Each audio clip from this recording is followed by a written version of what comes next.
I mean, every person knows South Sudan or Sudan has experienced for the longest time. The ratio of men to women is, women are more than men. So we need to get to a place where the ratio is close. So you felt like it could get better? There are other better things. Get better, because I feel like if I'm nourishing my soul by doing something that I love to do, I probably will live longer. Side joke. But I probably will live this life at the end of it, LEAV. When I live this life, I feel like I'll die feeling content. Men to women in our country is not equal. So there's a chance someone out of 10, there'll be maybe like 3 who will get married in that 10. Not because they don't want to, but because this man. But the men are few. The real root problem is the men are few. So you don't have options of many. Even if this person messes up, you have plan B, plan this. But in Juba, maybe you have like maybe ABC or AB, right? Because there are few. And also coming to tribal lands where someone wants to marry from a particular tribe. You get what I mean? Weird. Also now narrows it down to you only have A and B. Before you know it, if B says no, or B gets now do you blame the fact that women are few for that? Women are many for that? Let me go with studios. Yeah, because the cooking is done there. The cooking is done there. If you mess up there, there's no miracle you can do on the stage. A lot of rubbish on the stage. Yep. And I feel people should actually work indoors first before they come out and sing the rubbish. Yeah. Anyway. Right wedding. No photos, no cameraman. Yeah. No memories. No, listen. Cameraman, obviously. Memories are there. But not like a big grand wedding where I want the whole village to come. I feel like I'll have maybe... I hope your village people are not hearing. Better listen. If you're listening, listen.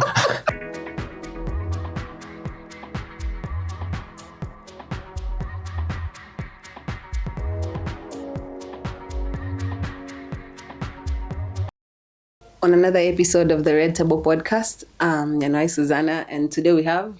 Lujang. Okay, Lujang, you're welcome. Thank you. We're going to jazz. We're going to talk about interesting things. But before that, tell us a truth. 2 truths, actually. 2 truths and a lie. I like Asida. I am married.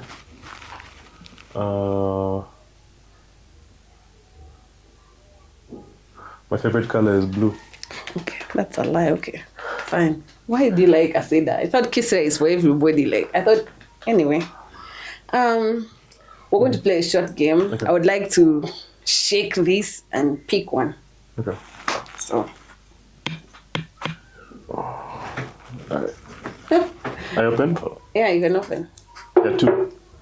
There are 2? No. That would be cheating. Okay, right. Alright. This is nice.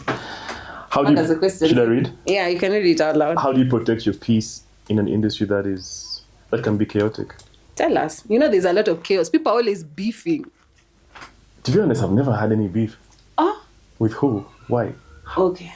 The thing is, look, I see it in this two ways, yeah?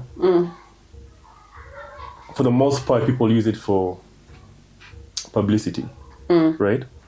Like music industry, most of it in most of the parts of the world, people create chaos to create presence.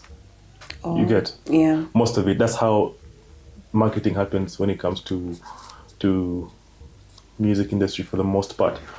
You create something, this one did this, or this one is beefing with this one said this about this in a song. And then so you don't want to create an album for someone. Yeah, exactly. And this person comes and disses you back.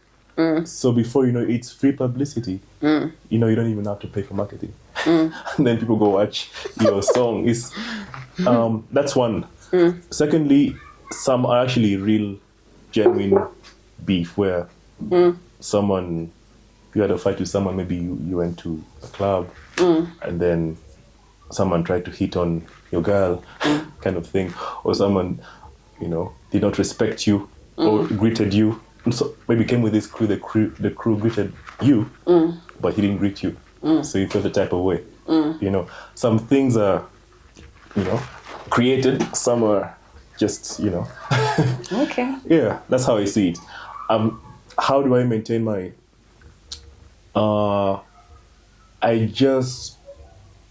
I think I see chaos before it comes. Oh. Yeah. I read the room. So you flee. I just avoid some situations if it's not worth my time, because we're going to argue about what. Exactly. You know, like if you're doing it for marketing, that's okay. But if you just want to beef with me, like I don't see the use for it really, because at the end of the day, it's the music that speaks. You know. So, and if you have fans, your fans decide, you know, for you, really. So me beefing with you, we're not in the 90s. So no one has ever told you that I'm better than you. They don't have the balls to do it. Oh. Okay. I mean, if you are, tell me, it's okay. We'll see. Let the music speak, but I don't think anyone has the balls to say it to me. Okay, let's shake our pot. Because for me, I don't need to speak. The music speaks for itself, really. That's nice, huh? Okay. Yeah. Yeah, pick one more. More trouble, eh? Yeah. 2 again. Okay, fine. All right. If your life was a movie, what would the title be? Apocalypto, I think. Why? Do you know? That movie has it's a very a movie that has like different parts of the human evolution, right? Not really evolution per se, but the life of a person, where you have family, you grow up, chaos comes in. You know, there's a particular part of the movie where someone is struggling to have a child, you know, and then they're making fun of him. And then someone comes and invades their village. Yeah. You know, and that's part of life. Like, you can have and peace. The sacrifices. Yeah, exactly. You can have peace for a moment. And then something comes up where you have to solve. I think life is a continuous problem-solving thing. You know, you never totally, even if sometimes, you know, most of the time money is not the issue. Sometimes it's just your peace of mind. Sometimes, money is not the money issue. is great, but it doesn't solve all the issues. So some but issues. You can't tell that to someone who's poor. Sure. No. Listen to me. Some problems are not material problems. You know, some problems are mental. Some problems are. Okay. You know. If you say mental, I agree. Money solves a bunch of problems. A lot. A lot of it. 99%. For sure. But the 1% can cost you a marriage. The 1% can cost you, you know, relationship. No, for real. Like, that's how I see it. Anyway, so I see my life like continuous problem-solving thing, whereby I finish something. They're not necessarily bad problems, right? It's just you grow, you learn, you grow, leads to another thing, and then opportunities. So opportunities come with sometimes resistance or whatever, and then you evolve, you solve another it. Problem. Yeah. So, and then at the end of the movie, now the British are coming. I don't know if you saw to the end. The British are now coming to America. You know, after it's done being chased, they reach the water. I don't remember finishing that. Exactly. Piece. They reach the water, right? They reach the water because they chased him out of the forest. Now he reaches the water, the ocean, and then all of them, for some reason, they stop fighting now. They're all looking at the water, right? Because the ships are coming in, right? That's the British now coming to, the white people coming to America. These are the red Indians now. They're looking at the ship. They've never seen it like that kind of big ship before. So you have two enemies here who are chasing you. They haven't stopped thinking about chasing you now. They're looking at what is this, you know?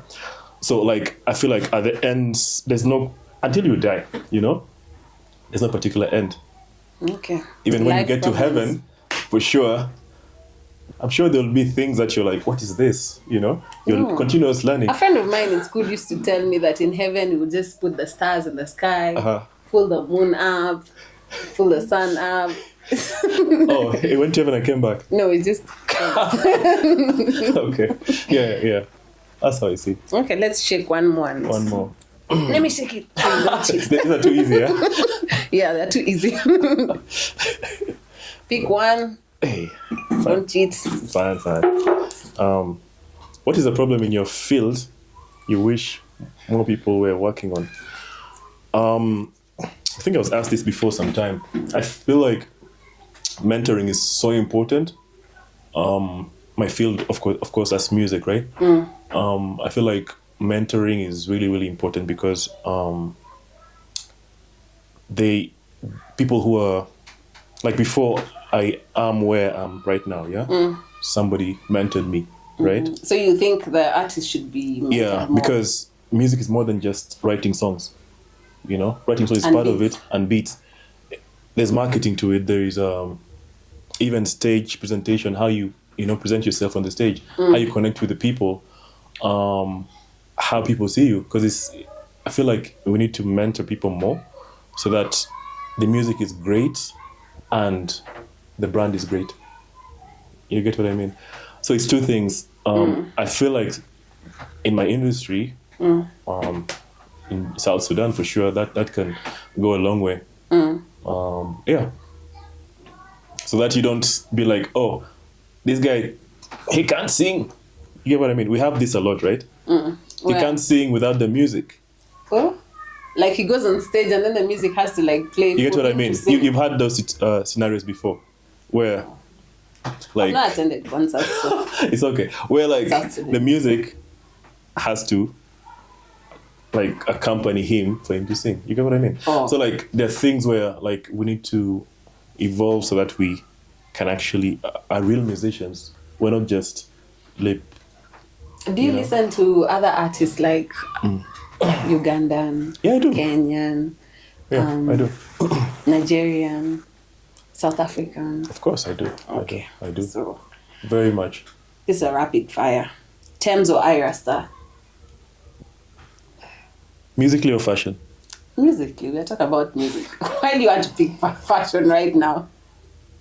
I'll go with Thames because I connect to her soulful side. If you talk about music. Yeah, because I like soulful music. And I feel like Thames taps into that. Ira Star is amazing, for sure. Yeah, but I connect more to... Sounds okay. Yeah. Studios or stages? That's a tough one, eh? Studios or stages? Pick one.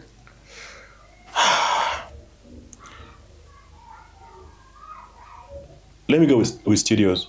Yeah, because the cooking is done there. The cooking is done there. If you mess up there, there's no miracle you can do on the stage. A lot of rubbish on the stage. Yep. And I feel people should actually work indoors first before they come out and sing the rubbish. Yeah. Anyway, Yeah. let's go to the next one. You stayed in Kampala, right? I've So been there. Kampala or Nairobi? Musically or just? Just, Just. Nice one. I'm judging you for any you pick because now I Nairobi. have a say. Nairobi. You're ditching people that raised you. They didn't raise me. Audacity. Oh, they did. That's a big word to use. No, like boarding schools. I feel like they built us in a way. Like if you said you studied there in primary, obviously. So obviously there is something they did. Like there's something you learned. Okay. You're asking what I learned. Yeah. Okay. What do you love about Nairobi? After you tell us this, tell us what you love about Nairobi. Look, I don't hate any part. I feel like they're part of my journey. Uganda is a place I stayed in, and I think it was the beginning of my musical journey because there I was in church. I led worship in church.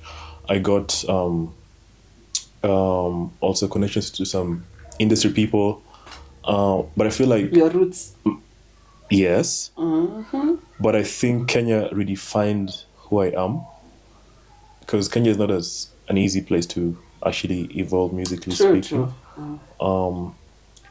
Kenya redefined me. Like it now put me in a place like, do you actually want to do this? Because if you can't survive in a tough place, if you can't survive in this place, then you might as well go home. Just go home. Go to Dubai. Just go home, you know? So it redefined my sound And then I realize now I need to find a unique sound to me that when someone listens, Lujang. exactly. Obviously. So, yeah. Okay, that's But nice. I love Kampala. I love you guys. Me, I love both. I love Matoke I love Matoke. and Munyeba. Yeah. Lyrics or beats? Lyrics.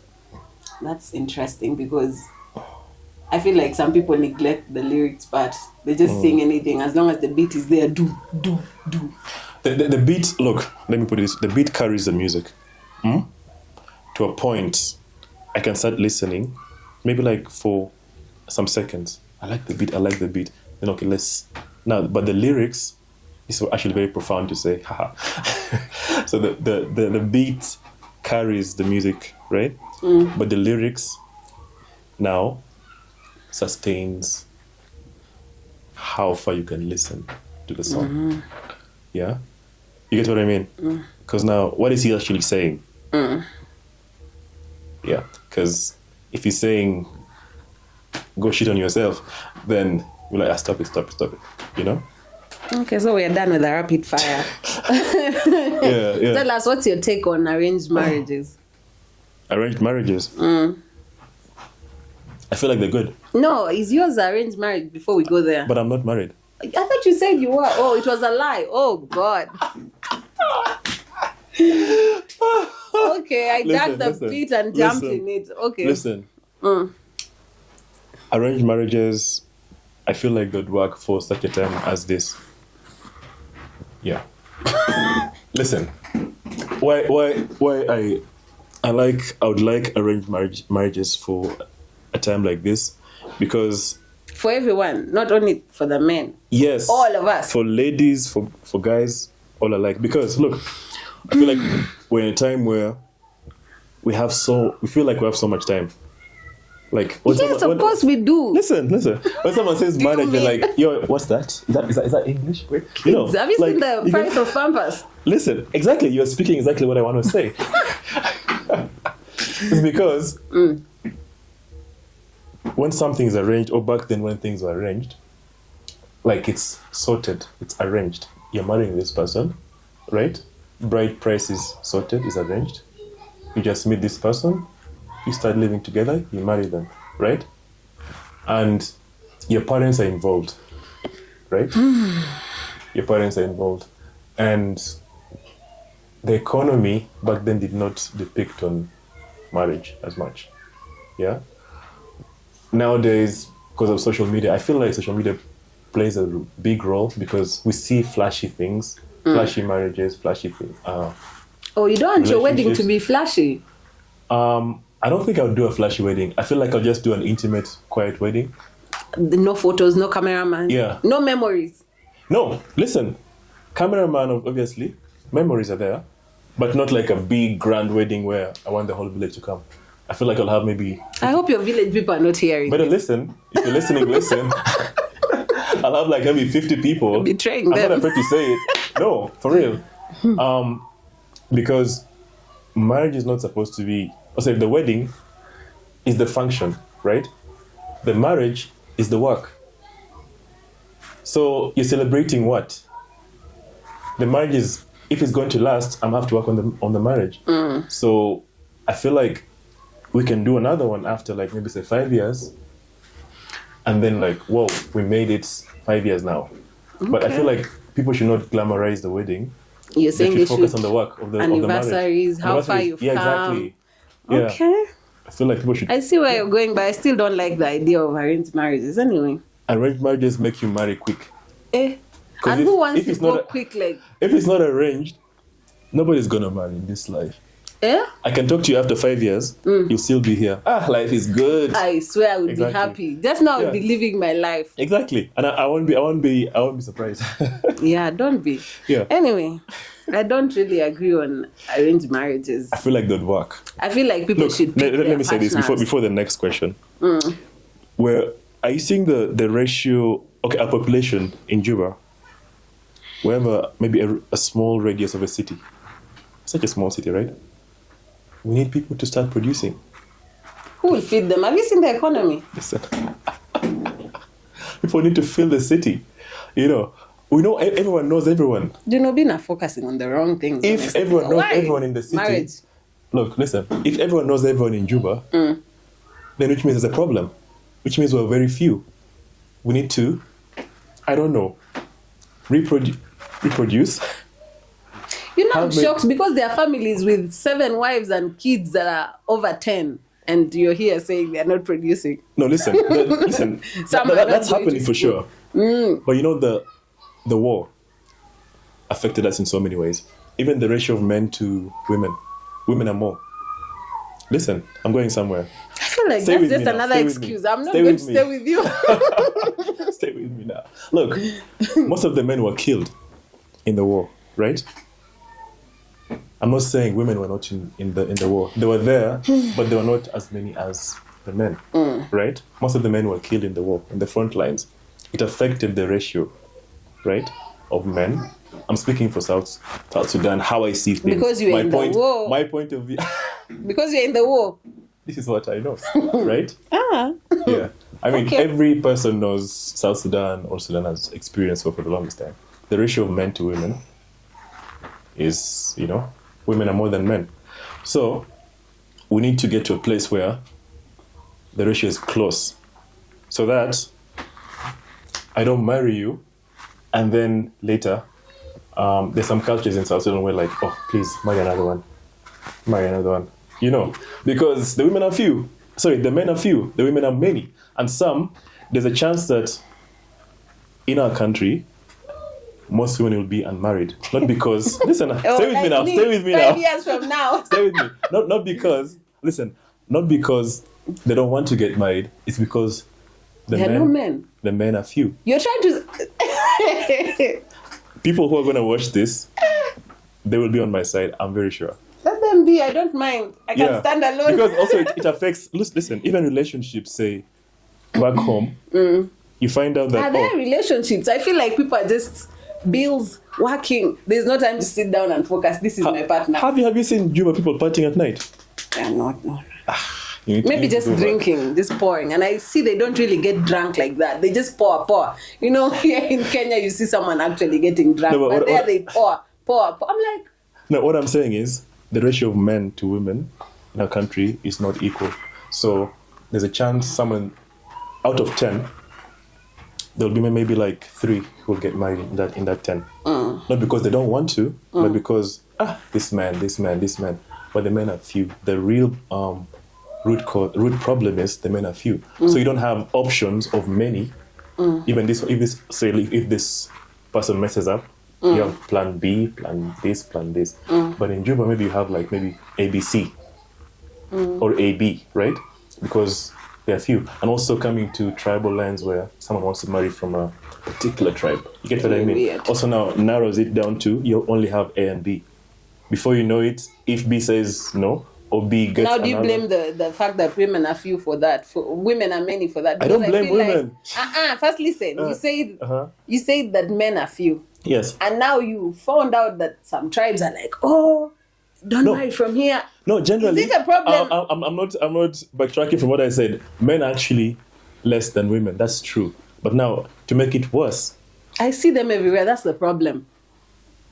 You see them everywhere? Yeah, in front of me. 2 are there. You see? No, you're privileged to see us. We came to you. What? You're honored. Jesus. You're privileged to see us. No, I'm not. We see many out, right? But we're not. Juba, everyone knows everyone, which means it's a small city. Nairobi. Connections. Nairobi. I can see you today, right? The next time I might see you, maybe after 6 months or 5 months. Not because of anything. In Juba, look, I don't plan to meet people in Juba, but the place is so small that I'm likely to meet you tomorrow somewhere in a supermarket or where. You get what I mean?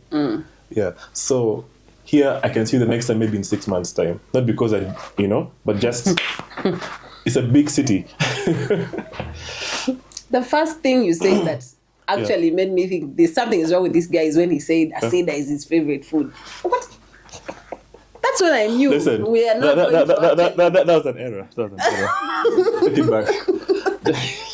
Anyway. No, actually, it was the blue, which was the right thing.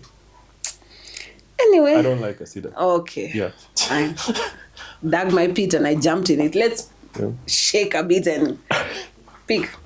Okay, let's see. Okay. Don't cheat. Looks like I'm very generous. You said women are many. Why do you have to cheat? Oh, God. I'm not saying it's a bad thing. It's not a bad thing, of course. What's one decision you made in your career that changed everything?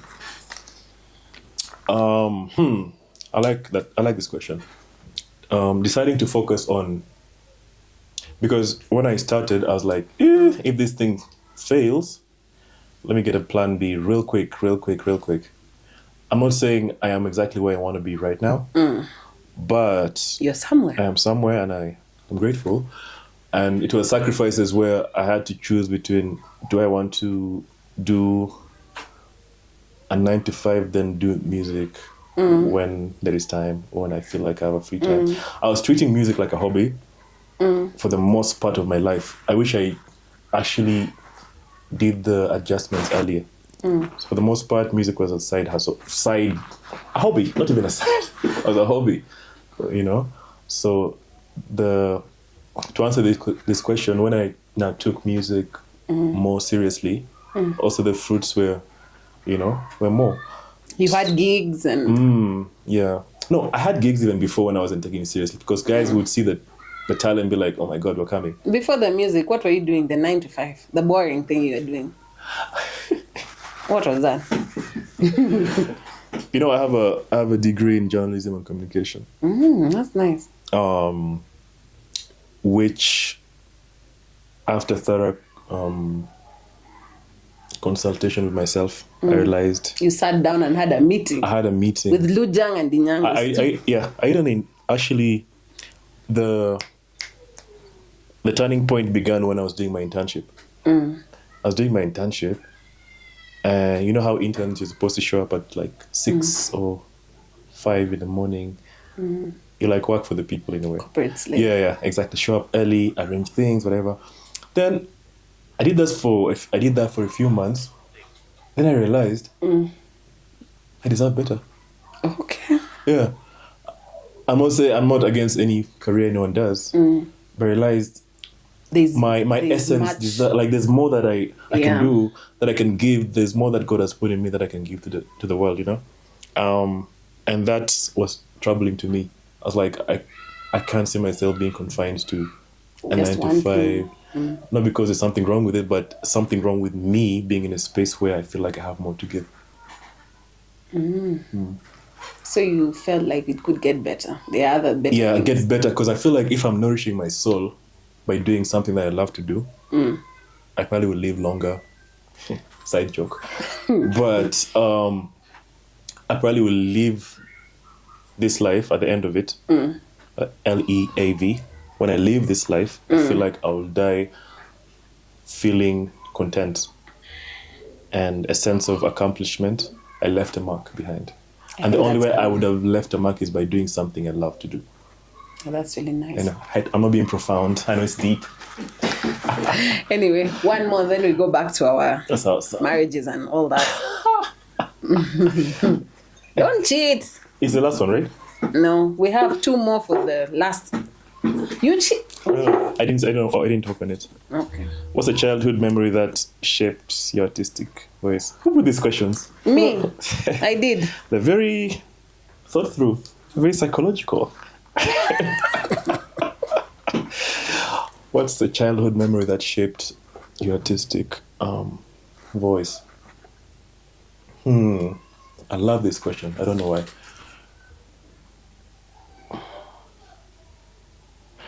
I think my first I have 2 memories. How I began to play the guitar. I was trying to spill the tea. We want to hear both of them. I was trying to prove a point to somebody, right? I went. Listen, stay with me now. I went for summer. No, I'm agreeing with this one. Yeah, I went for a summer camp, or kids camp, where just parents drop their kids for to stay away from them because they're making too much noise. But in the name of, you're going to learn this, you're going to learn this. But they're tired of you. Anyway, they dropped me there. It was a church thing, right? So it was like for, I think, 3 or 5 days. So at home, I grew up with a guitar. My parents played guitar. Yeah, you said your dad was... Yeah, they met in the church and all that. Anyway, so I go to this conference. I find a kid who's my age playing guitar. I'm like, you're playing and I can't play, and I felt bad. I felt bad for myself. I have a guitar at home. I'm the same. I was like maybe 10 or 11 years, right? Around that. So I felt intimidated by someone who's like my age, you know? Anyway, so I was challenged. So I stayed. I think this is going to sound funny, but at the end of the camp, I could play. I went back home playing a song. So my parents are like, is this like, what happened to you? Like, what happened to you in a few days? So they were actually very confused and surprised and amazed. So they're like, okay, now they began now showing me some more stuff, because I wasn't really interested for the most part. It was more like something for aesthetics and decoration in the house. So that's one memory. Another memory is just, I think music was therapy to me. What are you going through? Are you like depressed or what? No. You don't need to be depressed to go through therapy. Okay. That's profound. Write that shit down. Hey, fine. I mean, if you wait until you go through stress to have therapy, then it's gonna hit you really bad. Okay. I mean, it's a lot to unpack. I know. Anyway, I think music was, you know, sometimes you're born with things that you didn't do. Yeah, true. Passed down. That's also profound. Anyway, so I feel like music was healing parts of me that I have not met yet. Because I feel like it was calling me. Okay, I'm being spiritual, whatever. And you also went. I came to That's why you're here. I know you're like this guy. I felt like there was something that it was there was no trauma or whatever, yeah? I'm not going to say, I grew up in a trauma. No, I don't have that. Look, I grew up in a peaceful family. It's just that whenever I had listened to music, there's a part of me that I felt like it was touching or healing, you know? And I felt better afterwards. Have you ever experienced something that you... Are you a millennial or a Gen Z? Sorry, I'm too deep, yeah? Yeah. Yeah. No, I'm a millennial. Okay. Yeah. Too deep for you. I know. Gen Zs. Grow up. Okay, I'm not offended. It's fine. Yeah. So. I am a millennial. So you've told us what happened. The music coming to you. You interrupted me. Anyway, so I felt just a connection whenever I listened to any record. Because we have the cassettes and record players at home, Sudanese right? Things. Yeah, and the cassette had like a milaya or something. How do you call those things again? How do you call that again? That little thing they put on the chairs, right? That's... I don't know. Yeah, or whatever. Yeah, so they had that little sort of milaya on top of the cassette. Everything was decorated in a Sudanese family, right? So they'll put it outside and then put a cassette and listen. So there's a part of it. I feel like this is where I realized my inclination to music, because my other siblings were just like whatever. But when music played, I would actually like draw close to it and just listen and sit close to it, And then I think my mom observed that, and she noticed. So she would sing to me. I know it's very deep, whatever. Oh, that's nice. No, she would. Like, she would sing to me with a guitar. And that's when I'll just ask her, like, sometimes just sing. And I'd just be there, So music was just something that's really touched me. That's nice. That's really nice. Well, you've spoken about Gen Zs. What do you think is wrong with our generation? Oh, hi, Gen Z. Hi. Look up to us. We tried, but we failed. Ruto is not a Gen Z, so he's not a millennial. So, anyway, nothing is wrong with you guys. I feel like you guys you have so much that you can change. You have so much, you're more knowledgeable, actually. You're in the information age. You're at the hitting point of the information age. Because, like, humans have evolved, right? Yeah, now true. we're in the information age where I don't need to wait for the news in the evening, right? That's back then. To find you in TikTok. Yeah. Just scrolling and boom. You can just use your phone and know what's happening in Greenland, So you guys have so much at your disposal. Nothing is wrong with you guys. You guys can actually change the world if you so desire. Because of my interaction with Gen Zs, usually I learn so much. I realize that I don't know much. Whenever I interact, guys, I'm not that old, but anyway, okay. Yeah, my interaction with them, every time I interact with someone who is a Gen Z, I feel like something is being added to my life. Knowledge is being added to my life. Because so many things I didn't know that are happening, and they know these things more than I do because they're in touch with the world. For us, we're in touch with, this is going to sound funny. I feel like millennials, what's before that? Gen X, which one? Isn't it Gen X? Yeah. And then baby Millennial. boomers, yeah. So it's Gen X. I feel like... I don't know, someone correct us if we're wrong. So I feel like Gen Zs are so much in touch with the current affairs of the world that they can easily affect change because they know the details of what's... For us, the guys who are the boomers and Gen X and whatever, those ones, most of them, because many things have changed, right? So the way we used to see things is maybe now with technology, most of it is surface. We feel like we know the depth, but we don't know the insides of the, I feel like we're learning every day. Yeah. So, but Gen Zs take it to a bigger, scale of learning. Have you dated a Gen Z before? Hey, this is very...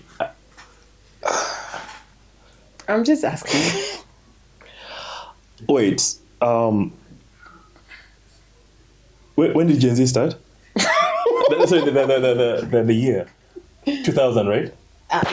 Nyuma kidogo. 1997.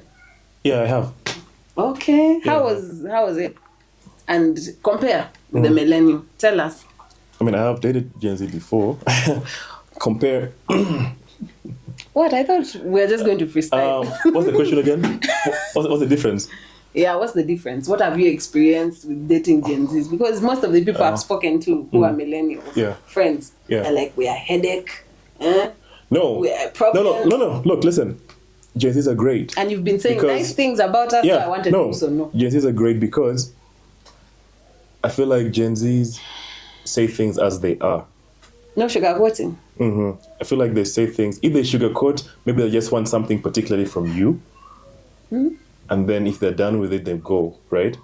But most of the time, a Gen Z, if they like you, they'll tell you, or it will show from their action. Like, it won't be mathematics, It will just be simple. Like, and if they want something, they'll tell you. Like, it's very direct. On the other part, I feel like the other generation, we go with the flow and want to see where things go. Until when? 5 years down the line. And then before you know it, but I thought we were dating. You know what I mean? What? If you're Gen Z, you can correct me, but I feel like... stage of 5 years. That's why... What is that? 5 months? I feel like even the phrase talking stage is something that was orchestrated by the Gen Zs. Because they're like, I'm not going to talk to you forever. If you like me, just tell me. Straight up. A Gen Z will not talk to you for 6 months and not knowing. No, listen. Let me finish the other thing. We'll not talk to you for 6 months. Just like 3 weeks is wanting too to know much. you. Thank you. Exactly. I took it too long. Like 1-2 weeks. Are we doing this or not? What are we doing? Do you want something proper, or you just wanna have fun? No, I feel like after that there should be like dates to get to know each other Exactly. more. But you with them it's direct. So I feel like you guys can change the world. It sounds funny, but you guys can actually change the world because you guys don't sugarcoat. You have so much information at your disposal that you can fact check someone. If a nigga is trying to lie to you, come correct, you know. Yeah. Sometimes you let people lie so they feel good about themselves anyway. Exactly. Yeah. Yeah. So back to marriages. You say the arranged marriages are good for us. Is it also for our Gen Z? Should we also think all of us should also go So it sounds into crazy, marriage? but most of the Gen Zs, I feel like marriage is not your priority. Thank you. So if the parent wants them to actually get married or settle down, They're chasing the bag. I feel like most of you are chasing the bag. Chasing the bag, or just want to live happy, and there's nothing wrong with that. But I feel like if it's something that the parents need to start letting the kids know early, or like maybe if they hit like 20 or something, like hey, at the end of it, you're supposed to marry, you're supposed to do this, like paint the picture in their head, right? Because if you don't, a Gen Z is not looking at marriage as a thing.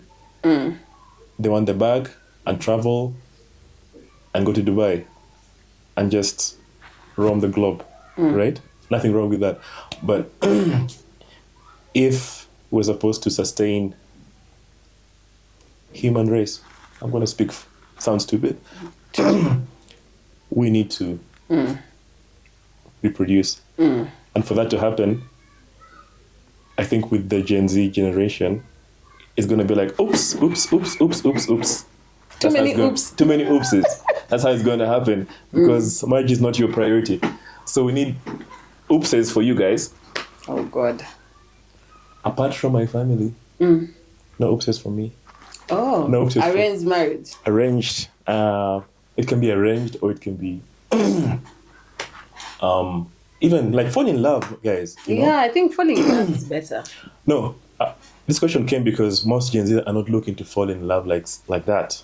Like love is a great thing if it happens to them, but it's not the goal.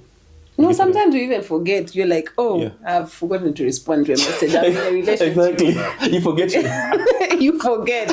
Sometimes you sleep and they're like, choose one. Yeah. You see, people are very strict nowadays, Yeah. especially men. Choose one. Sleep or in this. Sleep or stay in this relationship. Exactly. What do you tell such a person? You just tell them, You want to let sleep. us leave this here. Yeah. Let me go and Like sleep. you guys don't want stress.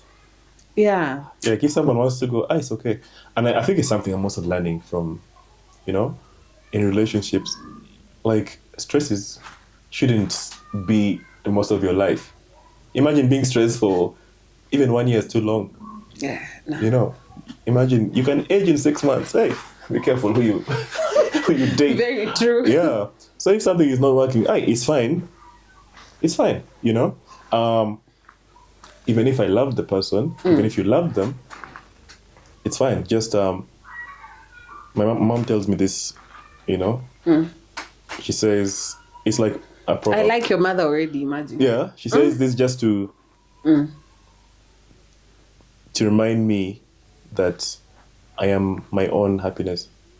She says this: the beautiful ones are not yet born. So It doesn't mean I should wait for the beautiful ones. She says there are many people out there. If one doesn't work, it's fine. I don't know if you get it. I feel like that's the mindset we all move with. Like there's another person, right? Don't hold on to that person. Because for a guy, you meet someone, oh my God, this is the most beautiful girl ever. Right? So at some point, it feels suffocating, in like a relationship. And then I think the older I realized, I grew, You realize I realized that, right. wait a minute. She was right. Yeah, she was right, which means There are beautiful ones everywhere. everywhere. So you have to choose and decide in your mind, hey, I'm going to focus on this person. Because it's exhausting even to know that there's so many beautiful people out there. It's exhausting because, hey, what? Just like this song by Gerald, there's Tina. Yeah? Who? Eh? Anisha. Anita. So many. So you have to... What is something in your culture that you don't like or you feel people should stop? I mean, you guys are just smooth, like there's nothing very terrible. No, we can make amendments for sure. We can make amends to our cultures. Not change, just amend it so that it suits or fits in a modern day.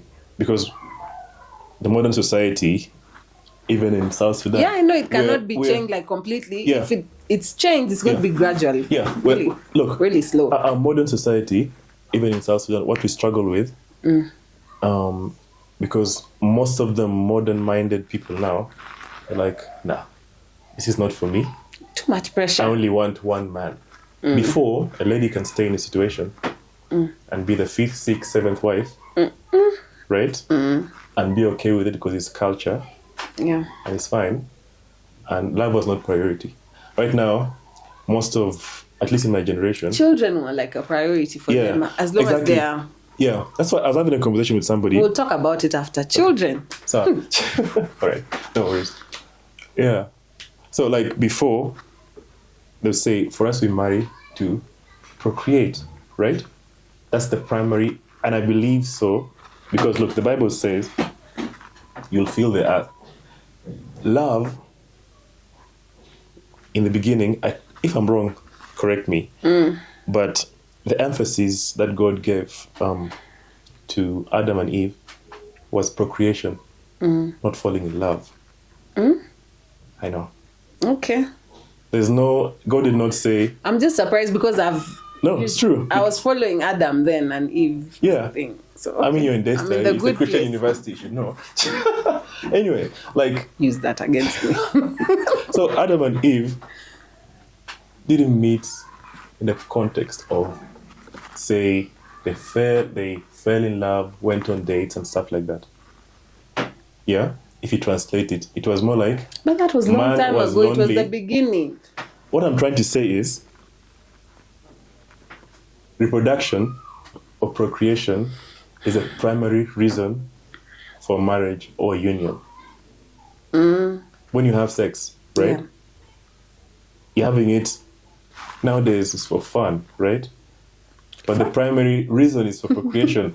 That's why there's protection, right? Like, oh, we don't want protection. We don't want, to have kids. But you realize the major reason is for reproduction. So I think our elders got it. It was more of, yeah. But now they're expensive. Yeah. Kids are expensive. I mean, you don't have one, kid. I have seen.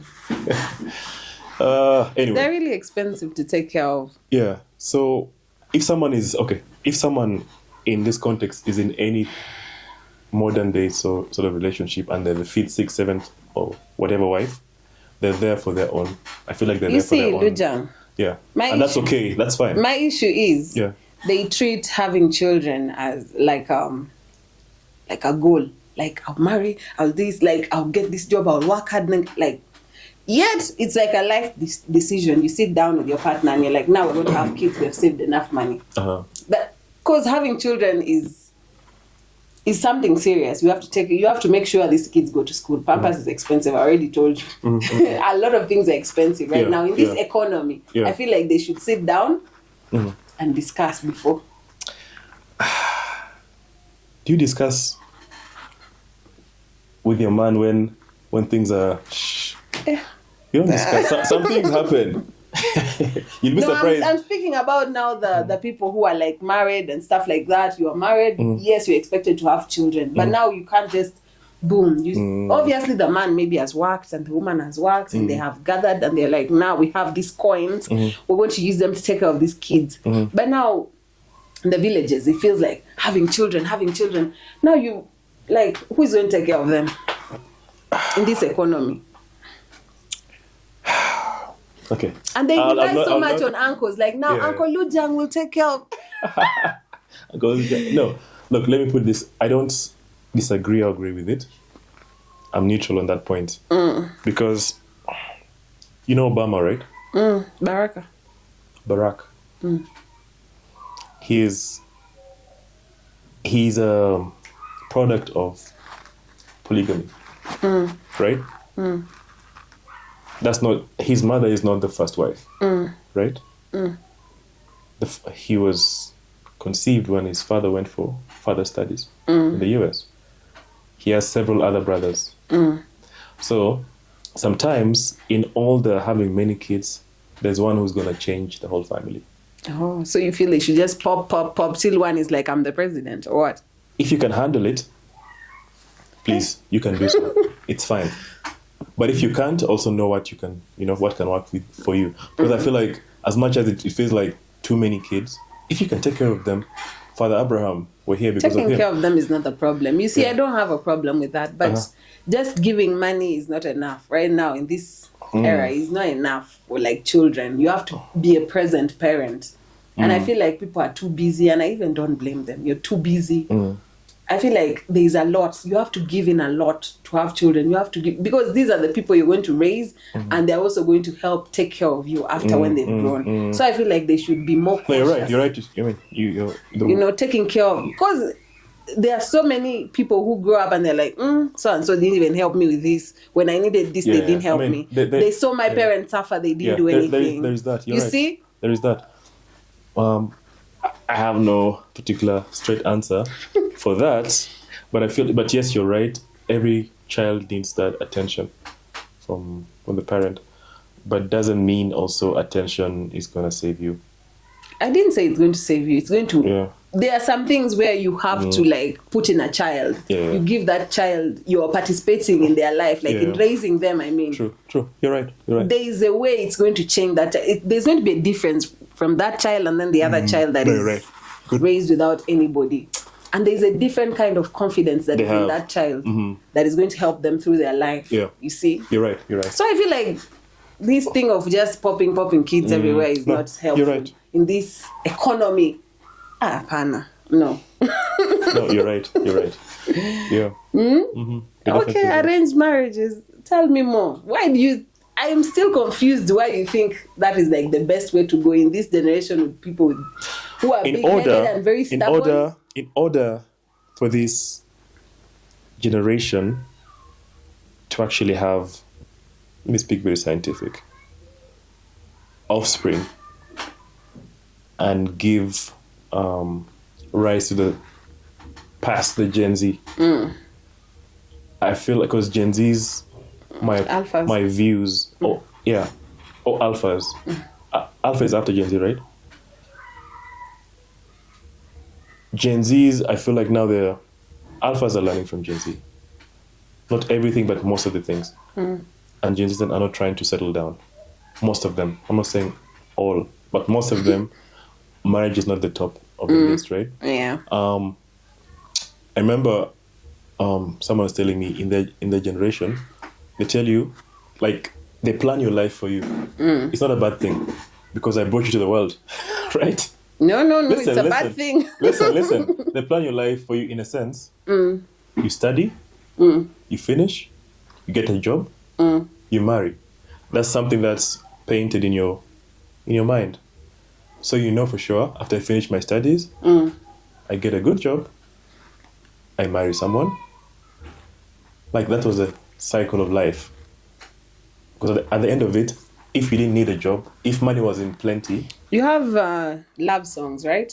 I do. Yeah. I expected a lot of, I think people should fall in love, Look, I'm doing crisis management right now. You guys are not trying to fall in love. You guys like the concept. Gen Z's love the concept of love. I feel like. You can correct me. Talking about songs, I've told you. Yeah, I've asked you. So what's a song that you feel closest to your heart and why?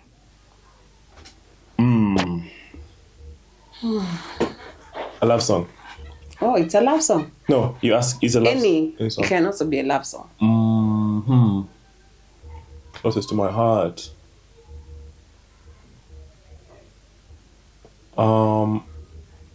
One of my first songs, No Place Like Home, Why is it close to your heart? because when I recorded it, I was recording it because it was just coming straight from my heart, not because I wanted to market the song. It's just what I felt in that moment.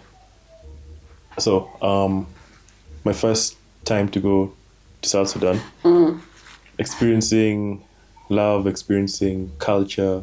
I love our food, you know. Asida. Asida and no, I don't like Asida. You know, I love Kisra, I love Aish, I love, food. I love the way we make our food and experiencing just feeling, understanding what everyone else is saying because they speak a language you understand. So that's a song that was birthed out of my experience after coming back. Are there any songs coming out, like an album, EP? What's coming out? Anything new in 2026? What have you prepared? So many. So I'm a kind of artist who doesn't record because I want to release. I record because I am growing, I'm evolving as a human first. So I continuously record. You get what I mean? So now when I feel this time is okay to put this out, I'll put it out. I'll put it out now with the seasons we're in. Oh. But when I'm doing my daily things, I record with how I'm feeling. Yeah. That's nice. Yeah. This is the last one. All right. Let me shake it.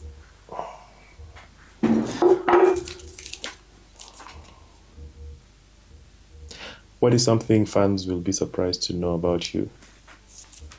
It's like you're waiting for this question. To know about me.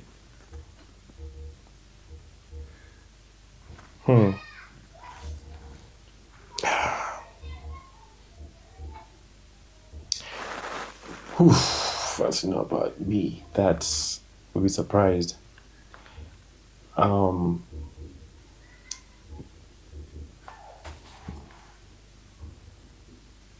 I actually do speak Arabic. I'm not surprised. I'm surprised. I thought your genre was Arabic. Yeah. Uh-huh. Okay, let- something else. Wait. Okay, I write all my music. That's not a surprise. What else?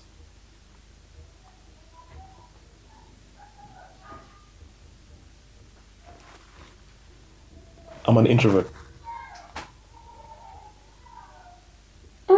Explain. Surely explain. Yeah. You've been firing back. I'm an introvert who music. Made an extrovert. Yeah. So you had to interact with a lot of people since you started. Our music made something extrovert. like that. Yeah. Okay. Because I was put in a place where I had to speak. And people were like, okay, you wrote this song, so tell us about the song. Okay, since you became an extrovert, what is the boldest thing you've done in this career of yours? Many things. Pick one or I two, went or all.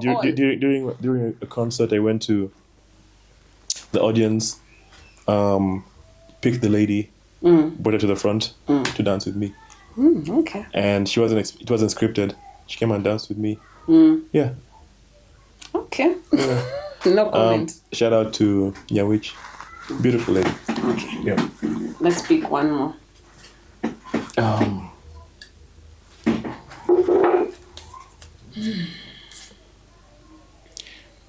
Who is a dream collaborator you have not worked with?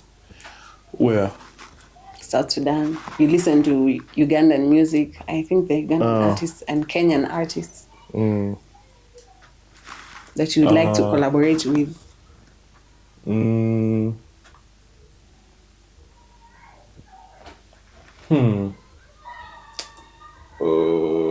What's this guy? I keep forgetting his name. The guy who sang Junubia. What is his name? Forgot his name, but he's one of those legendary artists. And then there's this there's a guy who plays. I think he's Dinka. He plays Gordon Kong? yeah, I would love to do something with him. I would love to do something with Gordon Kong, like Nice voice. because he sings from the soul. I may not understand Dinka like that, but I just find his artistry really unique. Yeah, How? unique in a sense. What sets him apart in your head? He's one of the pioneers of live music. Yeah, we had Gordon Kong since we were kids. Yeah, So. he's one of the pioneers of live music. And if you're watching, I mean, someone who's watching that knows him for sure. I would love to do something with him because, yeah, before even guys were, you know, making it a big deal. Because now everyone is like, you know, yeah. Okay, interesting. I know, sounds crazy, but yeah. Yeah, the last one is there, but before that, what is a moment in your career that broke you, that you felt this was painful? You know, the more you evolve, yeah, as a creative or as a musician or whatever in life generally, there are things that come to challenge you and see if you really can go on. Yeah. So for me, Hold on, I like the way it got serious. it's actually personal for me. You know, it's something I went through. It was painful, like you said. No, because we've been talking about Happy marriages, things, yeah. funny things. Yeah, I like the way it has switched. up. Yeah. So like, I feel like there's betrayal where. Do you forgive betrayal as a Christian? I will forgive you. I don't. I'll forgive you. I don't. It's just where it's like I've done things worked with you, and I expect you to give me the same courtesy back, but then you make an enemy out of me, and you're the one on the wrong, actually, because I'm even fighting to make sure we have a working relationship, and you try to even sabotage me from other opportunities. What? You know, because we had a... Why didn't you write an album? I've listened to it. No, that was very painful because, yes, we disagreed about something. And for me, I didn't say anything bad about you to anybody. Because when I'm hearing from other people, oh, by the way, this one said this, like... And who are those people? You know, so I'm like... There should be a police station for people who are always I'm like, someone said this about you. I'm like, wait, what? Me, I moved on. I forgave and all is... And from my side, I have nothing against them. No, they don't like you like that, you know. So, yeah. So That's painful. They don't like you like that. So for example, someone comes and brings an opportunity, you know, to me, and then because you had you don't get along with me, you go and talk to them and tell them, oh, but I don't, no, you know, this one did this, so don't. You go to the extent of sabotaging, trying to sabotage because it never worked anyway. Because people came and they're like, oh, nah, we're working with Lujang. We know Lujang. You know, we know this person. Okay, that's crazy. You get what I mean? But you trying to sabotage something because of a personal difference. I feel like that's more like a grudge or something. And you didn't even write a song, you know? Yeah, I mean, if I were you, I would write a song, albums. No, that was a bit painful because for me, if I disagree with you, right, I will not try to stop an opportunity for you because I have a disagreement with you. If someone comes and says, by the way, we have an opportunity for you, and I'm like, oh, please, yeah, talk to her. I think she'll do a good Capable. job. Even if I have my personal difference with you, I'm like, she interviewed me. I think she can do a good job on TV. Please, you know? Yeah. And I'll leave it at that. I will not try and... But the other one took matters into so I'm like, their hands. This is crazy. So it was painful because, not because and of you that. forgive. Wow. It's not because it was more painful because I'm like, I would not try and sabotage something. I'll not do this to you. You get what I mean? I can disagree with you, but I'll not try and sabotage an opportunity for you. That's the difference between forgiving and forgetting. And you didn't serve them. Let me just ask, because I'm curious. You didn't serve them because the revenge is best served cold. Did you give them their own? No. You just let it go. The thing is, if someone says something which is not true about you, eventually it will show. It will show. And people will work with you regardless. You get what I mean? Because it is their personal difference with you. If I have a grudge with it, which means these guys will be like, oh, this one has an issue. Yeah. As her personal issue. For us, we're talking business. We want to make money with this person. Solve your issue. For us, we're making money. You get a wise person will distinct the two. Okay. Yeah. So that was sort of painful, but all good. Okay, that's crazy. That's really crazy. Yeah. Personally, albums, I don't even play like that. This is the last one. Yeah. Finally, brethren. So the last one, actually, the second last. Oh God. Just don't cheat. Just give it to me. What's a moment on stage that made you feel like, yes, I was born to do this? So if you realize, I haven't in South Sudan. I haven't done music in South Sudan for like 10 years, 15 years, right? I began in 2022 in South Sudan when guys began actually. After COVID. Yeah, sounds crazy. But then we had the single D's already there. Yeah, other guys were there. Other people in the game. Yeah, in the game already. So around COVID. Post-COVID, 2022, that's when I began actually doing like intimate acoustic shows in Juba. And I was doing it for the passion, I was not looking at a career at a long term. You know what I mean? So because you're working. Yeah, I'm like, let me just do it because I love it, you know? And then, so the moment when I realized I'm actually doing something that what is it again? I forgot. Yeah, moment I realized like I'm doing something on stage. It wasn't. What was the moment on stage that made you realize I'm made for this? Why I actually brought the story of I haven't done it for too long in South Sudan. The people who still maybe may not know me, but the urban people in town know me, right? So when I was on stage, people singing back my music. I'm like, wait a minute. So you know me, you roll with me, you know? So singing back, you know, I'm like, wait, stop the music, let me hear. People actually singing back to me. I'm like, wait. They like me. Mama, I made it. You know, they like me, they love me. So for an artist, when guys actually sing your music, then you realize, you know? Nice. Sometimes someone just sends you a DM or something. Oh, you're the Lujang, by the way, we like your music. Some people have, 80% of my followers, I've never met them. 80% I've never met them personally. And they like the music. I think I like it that way. You know? The anonymous sort of thingy. You don't want to be met? No, it's fine to be met. No, I bump into some here and there. But I love the fact that we never met, we never had a conversation, but you found me and you liked. So it's not because you like me as a person. Yeah. You like the music. And I like the music to be the music. Yeah. But it does not excuse you to be having bad character. So No. Listen. I'm not saying. I like the music to be the music and speak to you. Okay. If anything, human beings are flawed. Love me, love the music. If you get to experience me as a human and still love me, that's even next level, you know?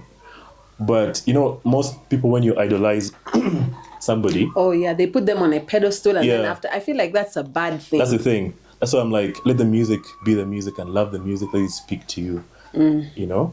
So if you meet me and you love me and you know... I've met people that... at the time we're having a discussion in class and they were putting... a celebrity on a pedestal, and then I think the celebrity did something. All of them were like, we didn't expect that from him. I'm like, that person drinks water like you and has to eat. Yeah. He doesn't work on fuel. Yep. So that's just accept.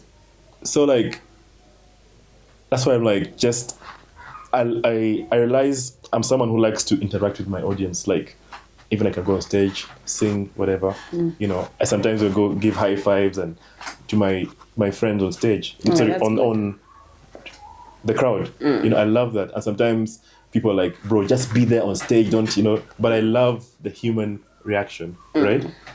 The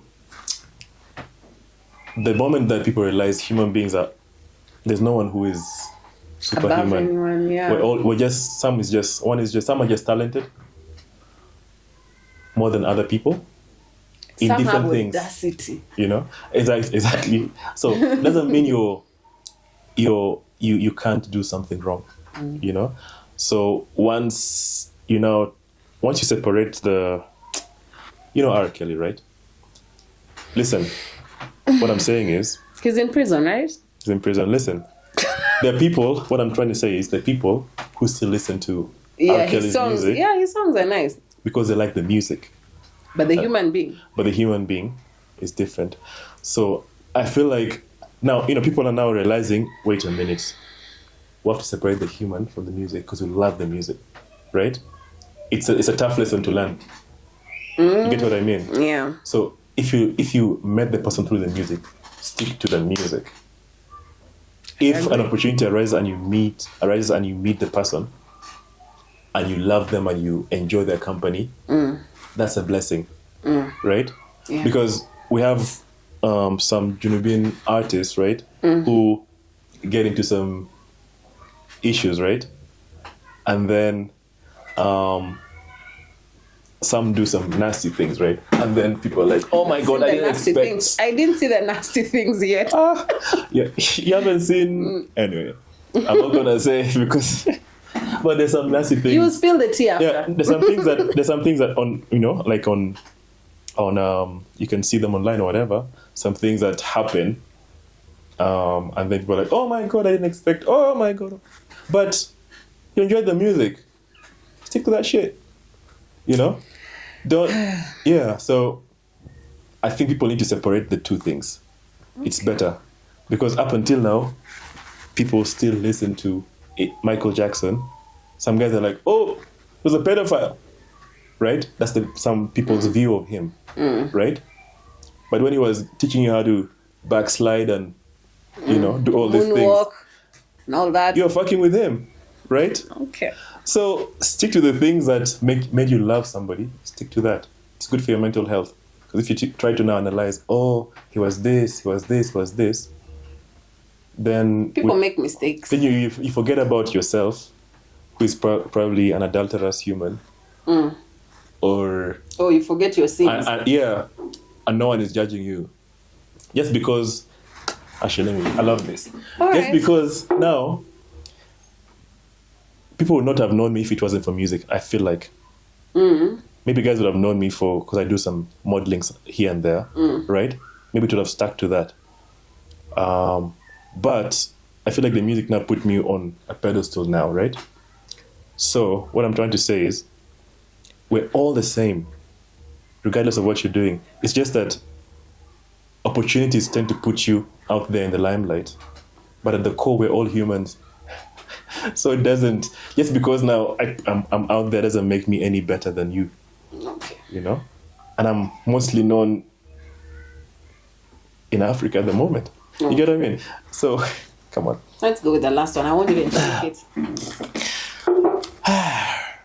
What is the boldest thing you have ever done for your art?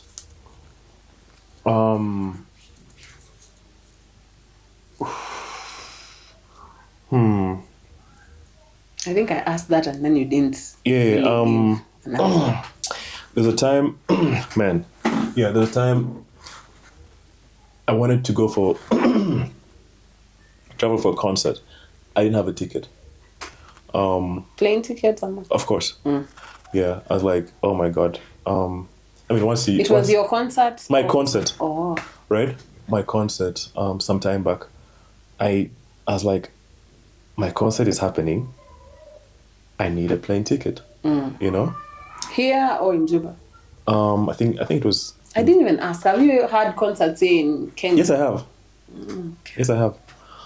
I actually began doing more concerts here before Oh, Yeah. okay. So why I'm actually talking Are to you always today, alone or other musicians also there? like on the stage. Like, They have a band who play with me, but I'm mostly the one singing. Because mine is raw and live. So I mean, most other artists really fear that aspect of live music. So yeah, the few moments where like, oh my god, I need to be there on this date, right? I'm like, God, do something. So, or sometimes I'm like, I don't want to use my savings. You know what I mean? But sometimes I'm like, let's do this. You know? So I do a bold move. Let me just take that money, that saving or whatever, get that ticket, and I feel like what I have actually seen, some sacrifices are very rewarding. I make a sacrifice, and then it rewards me triple of what I invested. And I think it gives you, the more leaps of faith you make, the stronger your motivation. faith gets. And yeah, You get more motivated. yeah. Sometimes, because most times I perform with a band, right? And I need a bigger budget, So if you're watching me, you want to hire me, just know, it's big, So the budget is normally big. So you need to make sure everyone in the band is happy. You get what I mean? So sometimes you have to make a leap of faith and just go even from your pocket, gives people transport to come for rehearsal before even the final money of the event comes. You get what I mean? So sacrifice from your pocket, transport, instruments, rehearsal space. So yeah, my life is full of faith moves, I can just say. That's good. Lujang, what languages do you use for singing? So it's like you've shifted from English to Arabic. Tell us. That's a very good question. I'm mostly I began singing mostly in English, for the most part, and Why? then because I think I grew up out of South Sudan, right? So I was trying to appeal to my people that understand English, because I wasn't trying to, And then I realized when I released a few songs of mine, doing a test run in the music industry in South Sudan, the reception was really good. That's like, okay, I think I'm offering something that is different and unique in the market there. So I realized I should do more, because everyone's like, okay, is there more? I'm like, oh, okay, I didn't prepare for that. So I had to go back to the studio and make more music in Arabic. So I realized most of my listeners are people who probably like grew up outside South Sudan and have come back to work in South Sudan, or most of them are actually expatriates actually who listen to my music, so I have to put in some English, right, for them to get it. So maybe verse 1 is Arabic, verse 2 is English, and then the chorus is English and Arabic. So at the end of the day, they get what I'm trying to say. So I was trying to reach a broader audience, as much as I was now switching mostly to Arabic, because I feel like at the end of the day, every artist wants an identity, because as much as someone's like, we don't get what you're saying, but we love what it sounds like, which means it's actually unique and we like the sound of it. Because when say Afrobeat was coming up, Pidgin was not a very commonly known or understood language, But now it is. Up until maybe the Nigerian movies. That's how we began to understand what they're saying. But for the most part, we didn't get what they were saying. So I think when something is in someone's face for too long, eventually they'll understand. Yeah. So I'm trying to put it in your face for that moment until you get it. But it doesn't mean I've stopped singing English, right? So, because I have a release coming up soon, it says more. Yeah, I keep coming back for more. That's what it says. It's all English. because I realized now there's also some white people listening to my music. So let me give them a little dessert, all in their language so that they feel like they're seen. You didn't mention you have a collaboration with Single D. Yeah. What song? Tell us about it. Itabes. What is it about? Means only you. It's about you appreciating your person and telling your person that they're the only one you see in the room. No matter how many girls are here, it's only them. Just her. Itabes, like, I don't care if there's Ashanti, there's Tanisha, I don't care. It's only you. You get what I mean? Okay. So that's what the song is about. It was a collaboration that happened in Juba. Amazing voices. Recorded in, I think, an hour or less. Oh. One of the fastest, I think, songs I've done because I came, did my part. Can you play us a song or anything? Sing for us. Sample. Sure. All right. Okay. Okay. It's only the beginning.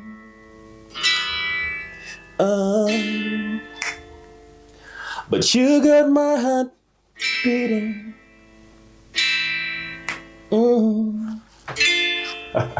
Yeah, anyway, so... The way you always sing about love songs and you're in support of arranged marriages, that is still shocking me. Wait, have I mentioned love here? Your song with Single D. It's a best. Yeah. So, Itabes. Itabes.